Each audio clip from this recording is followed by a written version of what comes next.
आज नायब सदर हिंद यानी उपराष्ट्रपति या vice president of India Jammu शहर में थे। इंडियन इंस्टीट्यूट ऑफ मैनेजमेंट की कन्वोकेशन में बतौर चीफ गेस्ट आए हुए थे। कन्वोकेशन में जो सबसे बड़ी अट्रैक्शन होती है वो चीफ गेस्ट की कन्वोकेशन स्पीच होती है। मैंने उनकी स्पीच सुनी। अगर मैं स्पीच सुन के ये कहूँ कि मुझे अच्छी नहीं लगी तो ये बात बड़ी बदज़ेब होगी, गैर मुनासिब होगी, डिस्कर्टियस भी होगी, क्योंकि वाइस प्रेसिडेंट हैं हमारे मुल्क के। लेकिन मैं ये ज़रूर कहूँगा कि मुख्तलिफ़ तकरीर उनकी सुनना चाहते थे। अब सबकी एक मुख्तलिफ़ तकरीर सुनना चाहते हैं।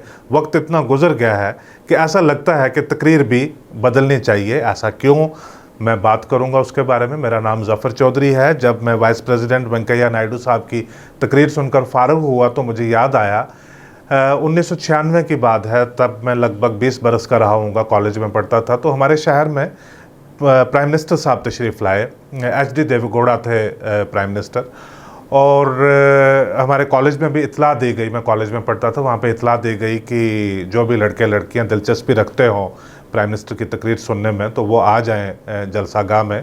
मुझे भी शौक़ था। मैंने कहा प्राइम मिनिस्टर साहब आए, सुनते हैं, टीवी पे तो देखते हैं इनको, तो यहाँ पे क्या कहते हैं सामने वो भी सुनते हैं।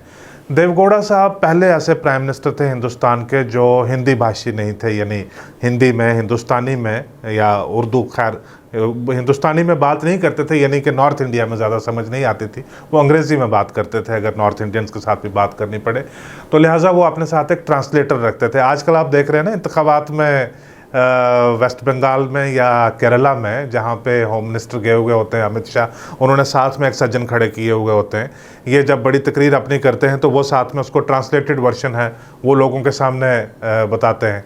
लेकिन ये जिस तरह से एक्सपेक्ट करते हैं कि भी जो बात मैंने कही अब इसमें एक तालियों की गूंज हो जानी चाहिए, ये बेचारा थोड़ा सहमा हुआ, डरा हुआ बोल रहा होता है तो लोग उस तरह रिस्पॉन्ड नहीं करते, तो इनको लगता है कि शायद बात मेरी जा नहीं रही है। खैर, आए देवेगौड़ा साहब तो उन्होंने साथ रखा हो, तो तब पहली बार हमने देखा कि ये भी एक तरीक़ाकार है लोगों से कम्युनिकेट करने का।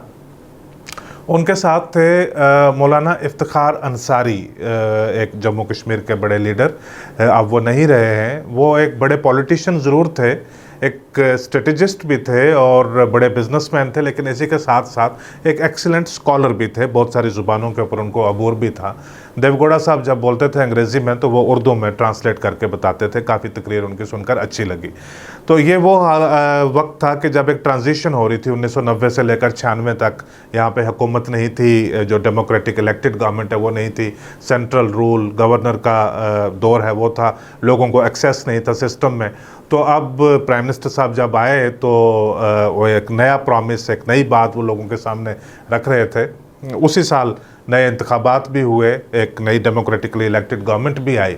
तो लिहाजा ये जो तकरीर उनकी और उनका दौरा जो है ये बड़ा मानी खेजता। तब मैंने सुनी बड़ी ध्यान से। उन्होंने कहा कि ये जो पीर पंचाल की पहाड़ियाँ हैं इनके आर पार हम रेलवे लाइन बिछाएंगे, यहाँ पे टनल लगाएंगे, इधर पुल बनाएंगे, हेल्थ केयर की सारी बातें करेंगे, कश्मीर में ट्रेन ले जाएंगे, बहुत सारी बातें उन्होंने की। लेकिन उन्होंने एम्फसाइज़ किया कि जम्मू कश्मीर जो है ये एक इंटीग्रल पार्ट है हिंदुस्तान का, अटूट अंग है हिंदुस्तान का, और ये सरहद के उस वक्त तक पार भी हम ये इसका मैसेज भेजना चाहते हैं। और यहाँ पे भी जिन लोगों को शक शुबात हैं उन सबको बता देना चाहते हैं कि ये जम्मू कश्मीर का इंटीग्रल पार्ट है, इसको और इंटीग्रेट करने की ज़रूरत है।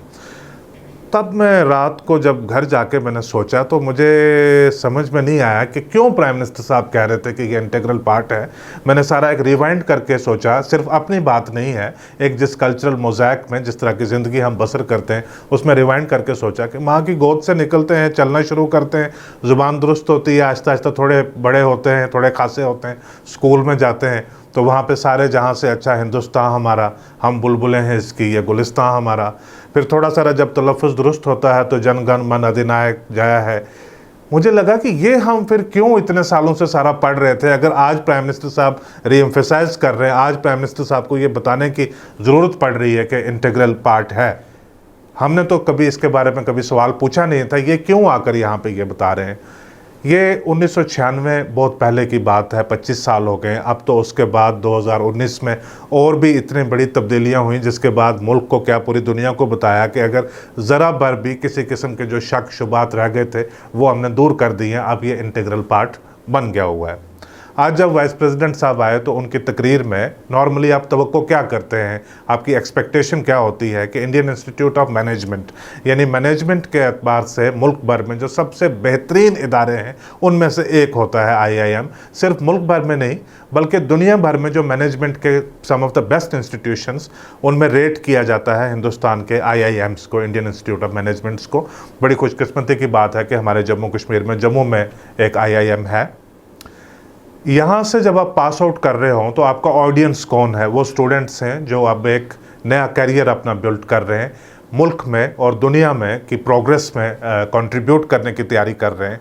वो क्या एक्सपेक्ट करते हैं अपने जो तकरीर, जो की स्पीच उनके सामने पेश की जाती है की नोट स्पीकर से, वो क्या एक्सपेक्ट करते हैं कि जो एक शाइनिंग इंडिया, जो एक प्रोग्रेसिव इंडिया कि उसकी जो डेवलपमेंट स्टोरी है उसके बारे में वो सुनना चाहेंगे कि आज का हिंदुस्तान क्या अपॉर्चुनिटीज़ प्रोवाइड कर रहा है हिंदुस्तान के लिए और दुनिया के लिए, क्या अपॉर्चुनिटीज़ प्रोवाइड कर रहा है, और आज के हिंदुस्तान को किस किस्म की तैयारियां करनी चाहिए कि इस सदी में, इस सदी की दुनिया में लीडर बनने के लिए क्या क्या करना चाहिए। इस किस्म की तकरीर है जो एक मैनेजमेंट यूनिवर्सिटी में आप किसी भी चीफ गेस्ट से तवक्को करेंगे, एक्सपेक्ट करेंगे।